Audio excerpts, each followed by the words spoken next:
tudo a ver com relações, né? A gente foi indo, e a gente viu que tem tudo a ver com relações étnicas raciais, né?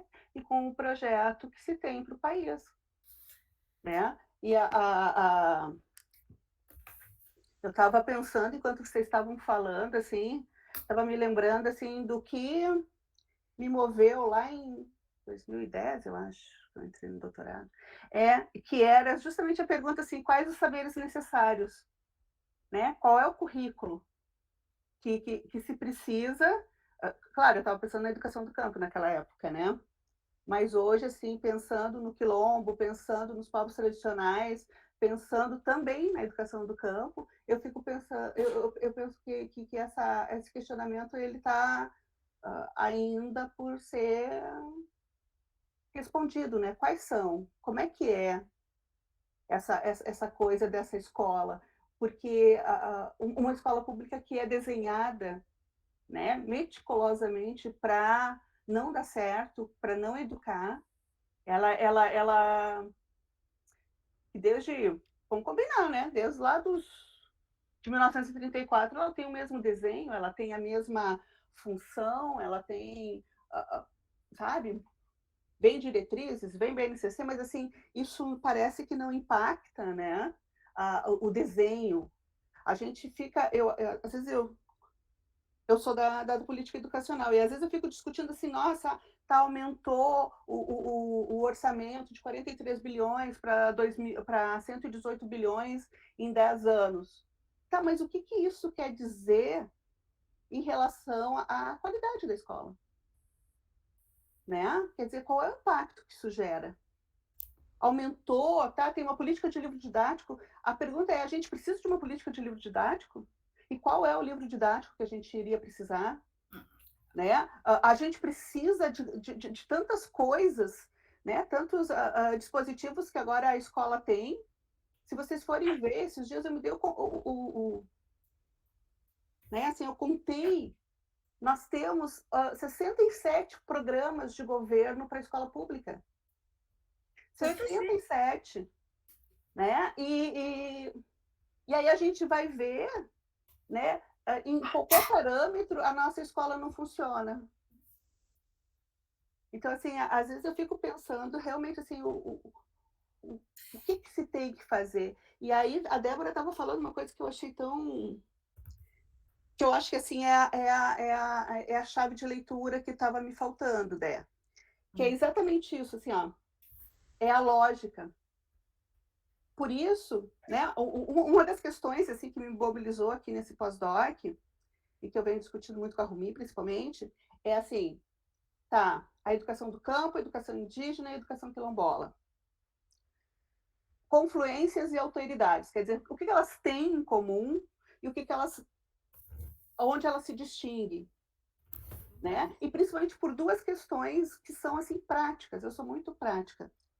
Primeiro, que a educação quilombola, fora as diretrizes, ela não tem nenhuma política, não tem nenhum programa, não tem nenhum investimento desde a sua origem, tá? E a formação de professores quilombolas, ela se dá nos cursos de educação do campo, tá? Eu acho que a política de educação indígena ela é mais tranquila, porque tem o ProLIND, né, as formações interculturais, enfim, a educação indígena ela está protegida, né, numa legislação que é mais robusta e em programas que também já têm muito mais tempo até mesmo do que a educação do campo. Então, deixa ela de lado. Mas quando a gente vai olhar e falar para povos e comunidades tradicionais, né, quando você pensa que a educação do campo, ela tem, né, uma origem no movimento social do campo, no MST, né? Ela tem nome e CPF, né? Então, é no MST, ela tem origem e ela vem, né, pela luta da reforma agrária, pela questão dos pequenos agricultores, blá, blá. A educação do campo ela está envolvida num projeto de desenvolvimento para o campo. Isso todo mundo tenta marcar bem, né? A gente ainda não entendeu muito bem qual era o projeto, mas agora, depois da fala do Pardal, me ficou muito mais claro o que eles imaginam que seja esse projeto de desenvolvimento para o campo. Né? Mas, e a Débora pegou isso muito bem, assim, essa não é a lógica dos povos tradicionais. Os povos tradicionais, eles são o revés do latifúndio e eles são o revés também da propriedade, mesmo pequena propriedade. Porque o que eles querem? Eles querem viver do que a terra provê. Eles querem terras que eles possam circular sem cercas. Então, assim, aí que tu começa a entender por que não tem nenhum programa, por exemplo, para a educação de povos e comunidades tradicionais e mesmo os quilombolas. Porque isso é o revés do capitalismo. Quer dizer, a quem interessa uma escola que vai discutir a questão do direito, né, desse trânsito livre, dessas terras compartilhadas, de toda essa coisa, né, que existe, ou seja, é um fato, mas que assim está sempre em disputa e tentando, né, ser subjugado pela questão da propriedade. Então, eu acho assim, me ficou muito claro assim que a gente, que a educação do campo, sem falar, né, teoricamente, né, a educação do campo tem toda uma raiz dentro da educação popular freiriana, mas também tem todo, né, o materialismo histórico, ela é marxista, Pristac, não sei o quê, ela é uma outra coisa. Agora, esse projeto de educação para povos e comunidades tradicionais, que ainda está para ser feito, né, e que a gente tem um vislumbre nas diretrizes da educação quilombola, esse projeto, eu acho que vai ser a chave de leitura para a gente entender o que é essa questão das ruralidades, para além de pequenos agricultores, não, povos, comunidades tradicionais. E é engraçado, assim, porque as políticas se entremeiam, né? Porque povos e comunidades tradicionais, populações do campo, tem um monte de gente que está ali nos dois grupos. E antes, eu imaginava, como a Débora falou na sexta, que daria para a gente trabalhar isso como um bloco, sabe? Vamos unir as frentes. Hoje eu já penso o contrário. Eu acho que a gente tem especificidades demais, né? E conceituais, e teóricas, e metodológicas, e de cosmovisão, visão de mundo, chame do que quiserem, para a gente chegar junto. Sim, eu acho que, claro, tem pautas que a gente tem em comum, mas eu acho que essa especificidade, ela vale a pena a gente pegar e pensar num projeto de desenvolvimento para ela, de educação para ela, né? Sempre pensando quais saberes necessários, porque assim, nossa, assim, eu fiquei, não sei vocês, assim, mas eu aprendi muito nessa disciplina. Sabe? Assim, essa disciplina assim, a gente trouxe justamente assim, para a gente poder pensar essas questões que às vezes a gente pensa tudo separado, né? Então, quer dizer, porque para mim, assim, sempre ficou muito claro que a questão agrária, ela é chave de leitura para a gente entender o país. E é chave de leitura para a gente entender o projeto de educação. E isso ficou muito claro quando eu entrei na educação do campo. Porque era um outro projeto de desenvolvimento. E eu não sabia, e ainda não sei, né? Mas vou aprender daqui a pouco, como trabalhar com essa questão, né, do quilombo e dos povos tradicionais. Porque para mim não fechava, mas ao mesmo tempo fechava, porque sim, nós na educação do campo nós trabalhamos de fato com o quilombo. Nós vamos para os quilombos, né? E aí eu me dei conta que quando a gente chega no quilombo e eu estou revendo os TCCs que eu orientei, a gente faz outra coisa. A gente faz uma coisa totalmente diferente do que a gente faz no assentamento e na escola indígena. E eu acho que é essa coisa que é diferente, que é essa ampliação, né, principalmente do conceito de escola, né, que a escola é mais que escola, sim, a comunidade é a escola. Né? O equipamento escolar é tudo. Né? Não é a salinha, não é o quadro, não é isso, não. Enfim, para mim, eu acho que essa é a chave de leitura, sabe? Que vai me fazer entender algumas coisas que eu estava querendo juntar e que agora eu entendi que são separadas mesmo. Também ajudou a leitura do Nego Bispo. Ele foi publicado agora foi uma conversa de Instagram, não, de WhatsApp, eu acho. E ele fala uma coisa muito louca, porque ele vai dizer assim que antes, né, antes dele se entender quilombola e tal, ele foi para o sindicato, ele foi para os movimentos sociais do campo. E lá ele entendeu que os movimentos sociais do campo, né, que estão inseridos nessa loja do capital, da propriedade, né, dessa luta, eles não tinham nada a ver com a questão que eles, né, negros na época lá estavam tratando, né, que na verdade se eles, né, que estavam começando a discutir as questões de quilombo e que se eles entrassem nessa discussão, eles iam perder as questões identitárias deles, né? Então que ele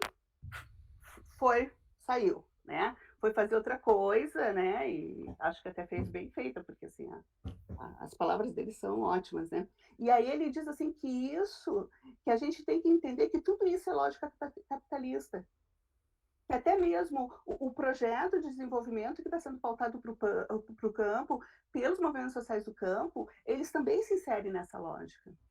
Então, tu não consegue quebrar a lógica se tu está pautando a mesma coisa que eles, só que num nível local, micro, tatatã.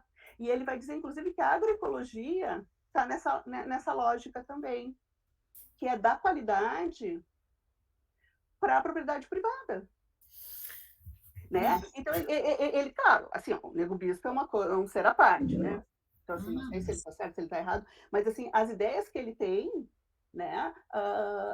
Eu fico pensando assim, será que não é por aí? Será que, sabe?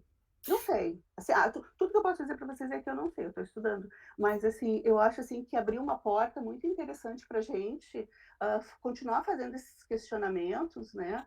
E talvez, assim, repetir essas conversas para ver onde é que a gente chega, sabe?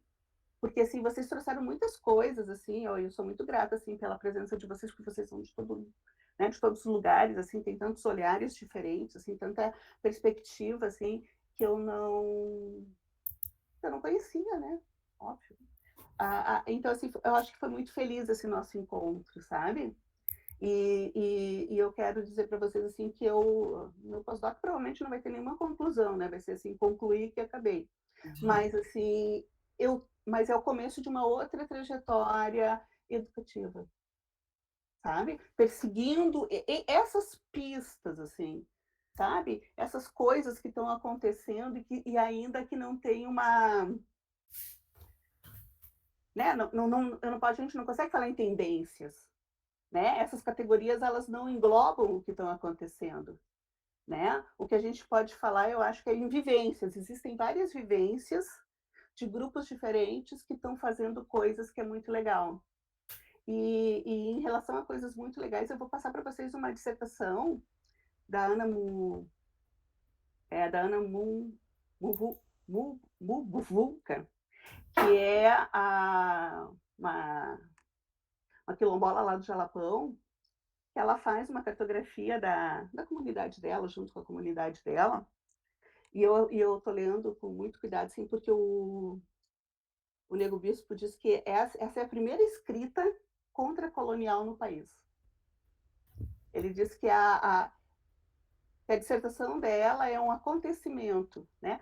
Por exemplo, eu que sou da Escola Francesa de Análise do Discurso, eu diria, é um acontecimento discursivo, é um discurso fundador, porque aí ela vai entrar, né, numa coisa que a gente que trabalha com educação busca, que é metodologia.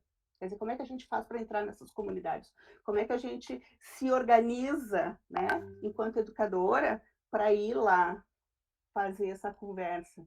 E eu gostei muito da dissertação dela, ela foi orientada pelo Rafa Vilas Boas, que foi meu colega lá na UNB, e ele é simplesmente sensacional, que é da educação do campo. Então vejam, né, as coisas assim, sim, elas vão se encontrando, mas elas vão também encontrando suas características mais peculiares. Eu acho assim que vai, sei lá, pessoal, assim, eu não estava pensando assim em dar uma aula, né, hoje, assim, mas só para assim dar um feedback para vocês, aonde que a gente se encontra nessa discussão, né? E eu acho que esse encontro é justamente nesses, como diria o Simas, né, nos cruzos, a gente está numa encruzilhada, a gente tem que ver agora para que lado que a gente vai ir dentro da pesquisa, mas foi muito bom para mim, assim, compartilhar, né, todas essas coisas que vocês sabem e que trouxeram tão generosamente. Então, assim, da minha parte, eu gostaria muito de agradecer, né, e quando eu tiver alguma coisa, assim, escrita, eu mando para vocês, porque agora, assim, eu só estou pensando, assim, mas é muito bom a gente ficar cismando essas ideias, né. E assim, e um encontro inusitado, né, que eu, Débora e Rumi, as pessoas mais improváveis, né, de se encontrar, dentro de uma sala de aula, nós se encontramos, né, e deu tão certo, assim, foi muito bacana essa experiência, assim. Só por isso, assim, meu pós-doc já valeu, assim, tô com a taça cheia. E, enfim, agradeço, né, sempre tudo que eu acho, assim, que eu sou uma pessoa que tem muita sorte, sabe, eu sempre estou no lugar certo, com as pessoas certas, não sei porquê, sabe, eu caio de paraquedas, assim, nas coisas, e acontecem. Mas, assim, vocês estão muito curiosa para saber da avaliação, não é? Nós também. Comi? Passo para ti. A avaliação é para a Rumi. Ah, não. Eu também estou aprendendo agora como é que eu vou fazer minhas coisas.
Não, eu até a gente podia aproveitar um pouco quem quisesse dizer sobre o que está pensando em trabalhar, entendeu?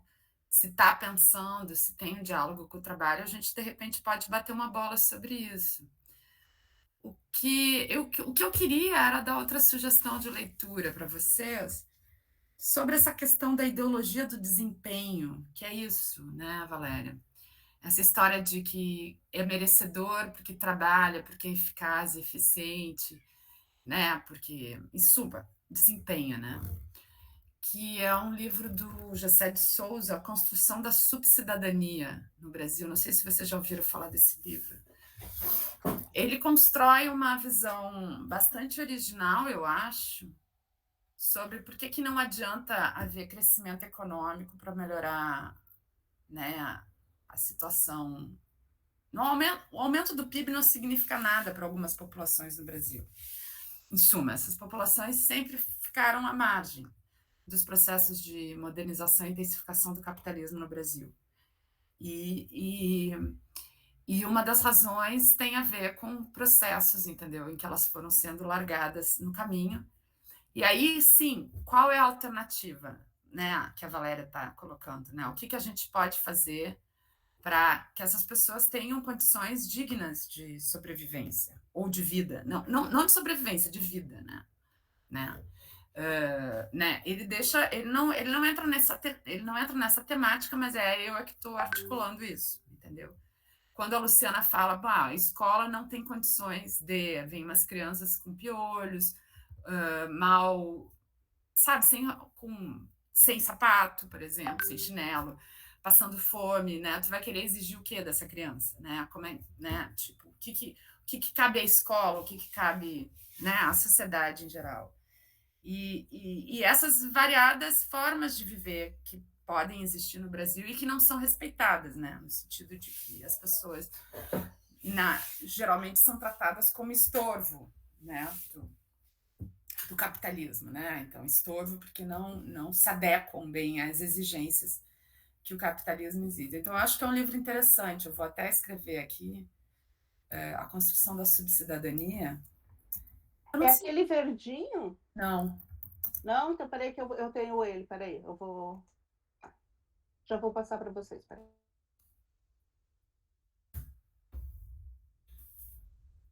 Tá? E aí, Gessé de Souza.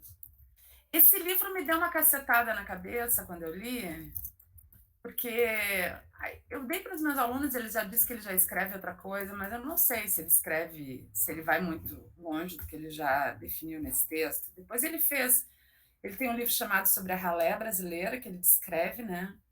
E outros batalhadores no Brasil, que ele questiona, os últimos trabalhos de campo que ele tem, né? Que ele questiona essa visão da nova classe média que se instaurou, né, durante o governo Dilma, sabe? Quem é essa nova classe média? E vocês vão ver que o discurso do Lula também vai nesse sentido, né? Em suma, ninguém entende o que é o povo brasileiro, né? Né? O que o povo brasileiro efetivamente quer. Né? Mas vamos lá, né? Tá? E aí, se alguém quiser apresentar, né, sobre o que gostaria de escrever, sobre o que está instigada a refletir a partir dessa disciplina, eu acho que vocês podem aproveitar esse tempo que a gente tem de aula né, ficarem à vontade, porque realmente o que a gente quer é esse diálogo, né, com o que a gente trouxe aqui e com o que vocês estão trabalhando, né. E talvez seja interessante vocês partirem para uma discussão pegando algum dos textos que a gente trabalhou e o que eles iluminam para vocês pensarem o problema. Pode ser uma coisa assim, entendeu? Simples, entende? Tipo, esse texto me deu uma cacetada na cabeça, então eu quero trabalhar com ele. Por exemplo, há muitos anos, eu li um texto do Florestan Fernandes. Florestan escreve difícil para dedéu, né, gente? Aí enfim, apareceu uma oportunidade, peguei o texto e trabalhei o texto, sabe? Então, às vezes, assim, é bom pegar um texto que instiga vocês e dialogar com esse texto. Isso pode ser um trabalho interessante, entende? Eu fiz isso agora E acho que eu tenho muito mais clareza de algumas coisas que eu pensava depois que eu. Porque era como se o texto tivesse. Eu tivesse absorvido o texto, mas não do jeito como ele deveria estar, claro, para mim, né? Porque, bom, o Floresta tem seus problemas, né? Porque ele é bem.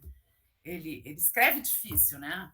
Mas, assim, pode falar, Carolina, mas, assim, me ajudou a fazer um trabalho teórico, sabe? Um exercício teórico, de pegar um ou dois textos que a gente trabalhou na disciplina para pensar propriamente o trabalho de vocês, entendeu? No que ele. Então, como se fosse uma parte teórica da dissertação e da tese de vocês. Né? Então, eu estou dando sugestões porque trabalhos. Às vezes a gente fica no vazio na frente do computador, opa, vou escrever sobre o quê? Entendeu? Então, tô abrindo aí a fala para vocês. Pode falar, Carolina. Então, na verdade, eu estava fazendo uma outra disciplina, que ela é sobre questões agrárias, mas num sentido mais geral, porque eu sentia que me faltava um pouco essa questão de entender direito essa questão fundiária do Brasil, etc, etc. E foi uma disciplina muito interessante. Eu achei, e meio que acaba complementando. Os dois professores são economistas. Uhum. Eles não abordam muito a questão de terras indígenas, né, de povos indígenas, porque uma hora até o professor brincou que é tão difícil você pensar no conceito de terra indígena dentro do que a questão fundiária dentro no Brasil e abordar as outras coisas que acaba ficando um pouquinho de lado, mas não deveria, né? E aí, nessa disciplina, eu me desafiei a isso. Eu peguei um exemplo que até eu trouxe numa outra aula aqui, da questão dos Guarani aqui no Rio Grande do Sul, que tiveram as terras que moram onde é reserva indígena estadual, que era da antiga CE, né? Quem não é daqui é a estatal de energia que foi vendida, né? E aí, agora, como que tá essa questão? Eu peguei isso para refletir um pouco e fazer todo um histórico aí da colonização, e justamente isso que a gente conversou um pouco hoje.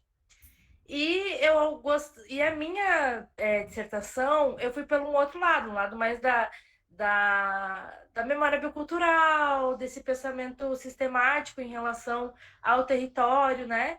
Então, eu pensei em me desafiar a juntar esses dois momentos, que a minha tese ela é maior, ela abarca ela mais geográfica, assim, num local que tem quilombola, indígena, agricultor familiar, e eu vou pensar algumas questões aí.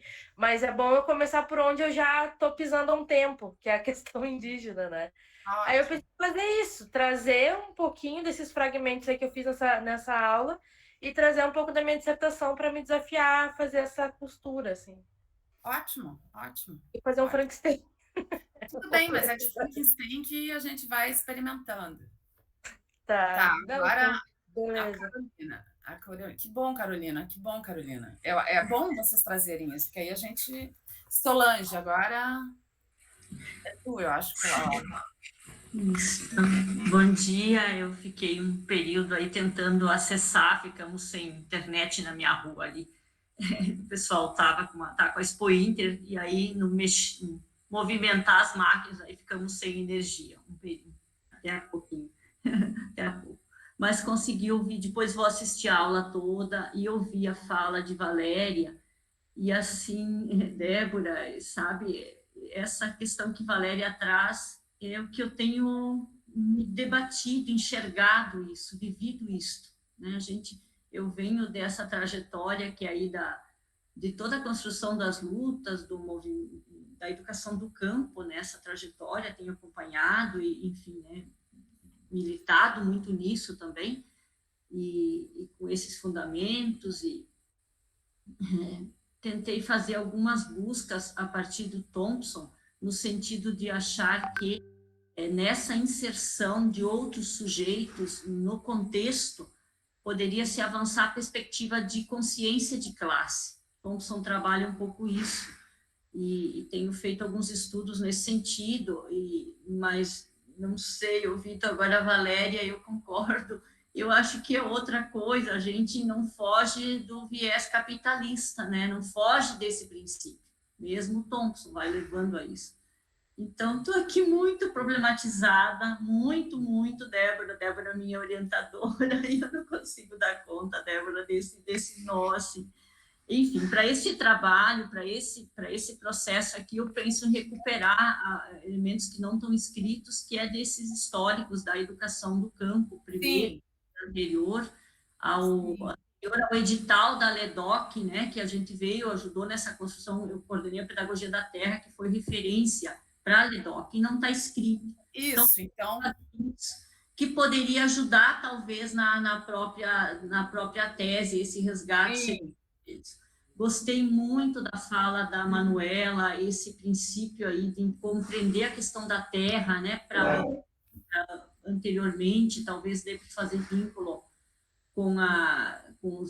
porque eu enxergaria a terra como uma matriz que talvez poderia reunir camponeses e indígenas e comunidades tradicionais, mas não matriz como produção, não matriz, mas uma outra matriz formativa, uma outra matriz de identidade, algo assim.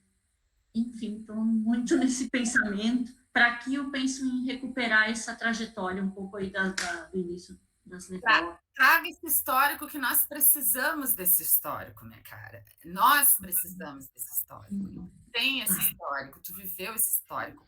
Traga esse histórico, que a gente vai ficar muito feliz. Tá bom? Tá legal. Já tenho elemento, já busquei, estou começando a elaborar. Por favor, por favor. Keila, é Keila, né? Pode falar. Então, eu estou estudando a questão das transformações no território lá em Maragogi, Alagoas, saindo dos engenhos até chegar esse momento agora com os assentamentos rurais lá, né? Tem 22 assentamentos agora lá no território do município de Maragogi, e existe pouco trabalho assim que visa trazer essa perspectiva assim meio de reconstrução histórica e tal. Então eu estou nesses esforços, talvez os textos da disciplina que trazem sobre essa questão de terras, dá para fazer um link, e eu tenho alguns elementos que eu já tenho bem construído, talvez eu vá nessa linha assim de reconstituição histórica, trazer alguns elementos de quais eram os grupos que estavam ali, como esses grupos foram migrando para outros locais, ou permanecendo, ou se transformando lá. Então, eu estou meio que pensando em escrever sobre isso. Talvez fique um pouco perdido, mas, como a professora falou, é nessas nossas divagações e nossas buscas que vai sair um trabalho bem feito, né? Então, eu acho que eu vou trazer mais ou menos isso mesmo no meu trabalho final da disciplina. Tá ótimo, tá ótimo.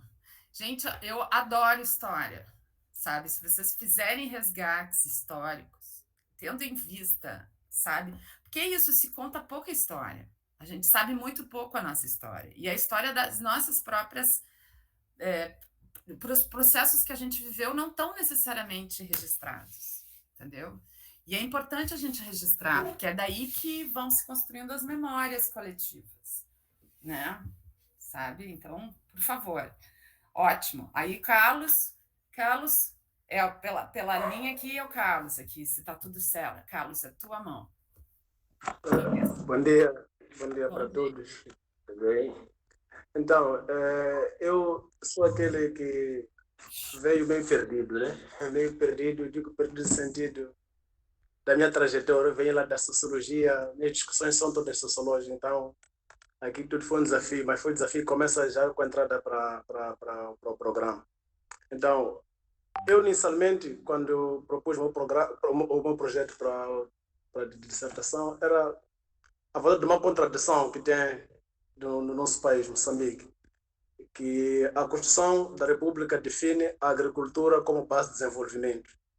E depois tem uma área, um distrito aqui próximo da capital, o distrito de Marraquém, que é uma zona que tem condições para a prática da agricultura muito favoráveis. No entanto, o que se prioriza nesta área são atividades de mineração, extração de recursos minerais para a construção. Então, o meu projeto foi pensado inicialmente em tentar compreender esta contradição entre aquilo que se propõe e era suposto. Essa Constituição define a agricultura como base e ter uma área que tem condições favoráveis para a prática da agricultura, mas, no entanto, os investimentos vão no sentido contrário da agricultura. Então, procurava problematizar alguma coisa à volta disso. No entanto, quando chego aqui na disciplina, de um conjunto de coisas que chamam a minha atenção, fico agora meio baralhado e tentando me encontrar por, por conta de debates interessantes que também ligam um pouco ao que está acontecendo aqui no país. Tinha colocado aqui numa das vezes, acho que no contexto do debate à volta do agronegócio, o agro é tudo, esse questionamento do agro, então a questão da terra. Então, estamos aqui no país, neste momento, num programa que vai nessa direção.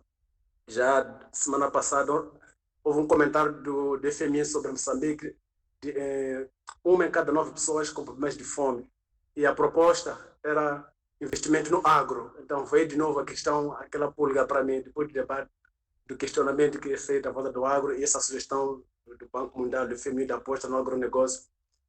Então voltou aqui a me criar pulga no sentido de pensar, acho que vou alterar um pouquinho algumas coisas, no sentido de pensar este encontro, que é justamente pegar esta dinâmica da terra, esta insistência no agro, ao mesmo tempo o processo de revisão da lei de terras que está em vigor, que está em curso neste momento, para perceber algumas outras pautas que possam estar aí à volta. Então ainda estou tentando me encontrar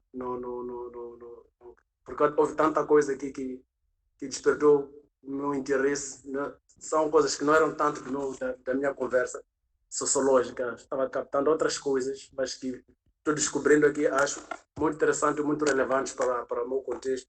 Então, aí fazendo aquela ligação, primeiro, com as questões que eu estou gerindo aqui, burocráticas, eu já devia estar em Porto Alegre, mas um conjunto de coisas que vão atrapalhando, mas pronto, de qualquer das formas, tem conteúdo na disciplina que quero aprofundar, incluindo a fala da professora Manuela, que está um texto muito interessante, que algum deles que vou pegar para trabalhar à volta deles, alterar algumas coisinhas e contribuir. Yeah. Estou meio perdido, não sou, mas estou meio perdido. Essa é a palavra-chave, estou meio perdido, mas empolgado e feliz com o aprendizado, não tenho dúvidas.